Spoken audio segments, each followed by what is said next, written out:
Well, the hallways here at Queen's Park are empty, very quiet today. It wasn't supposed to have been that way today. It was supposed to have been the day MPPs returned from their summer break. Of course, the Premier pushing that to the end of next month after the federal election.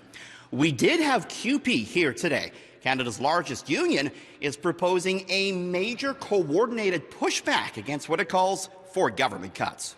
They may not be here at Queen's Park today, but we are here to defend working people and to defend public services in our communities.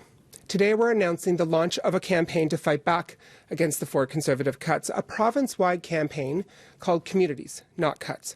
The campaign, the union says, will include everything from petitions to stepped-up protests to financially supporting like-minded groups. It could even include strikes. The first to walk could be school support staff who were busy voting on a strike mandate this past weekend. We had record numbers across the province show up, which is great news. We're seeing, strong solidarity from Thunder Bay to Ottawa. What were the results? Well, we aren't going to be releasing the results until we have every local have the opportunity. Thanks. But because the union has filed what's called a no-board report, it will be in a legal strike position on the 23rd of this month, meaning, regardless of the strike vote, support staff and schools could walk off the job exactly 2 weeks today. We could, absolutely, but that doesn't mean you're going to. What that means is that we have done the due process that needs to happen under the regulations, that if we do need to take action, we can. That may be work to rule, for instance. So what's the Labour Minister thinking about a possible strike and a massive pushback from CUPE? Monty McNaughton says he's reached out to CUPE's president, Frank Hahn, who held today's news conference. Our staff and his team had a meeting in my office on top of the phone call that we had.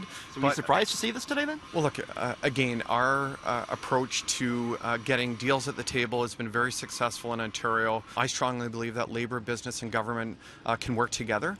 And the message, quite frankly, has been well received for the most part by Labour. It doesn't sound like it's been very well received from what we hear today, though.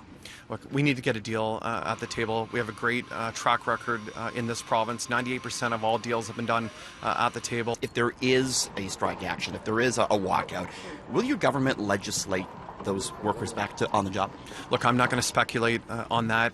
We got to get a deal done at the table. It's possible this action by CUPE could maybe affect polling stations during next month's federal election, although the union says it has yet to discuss that possibility with Elections Canada.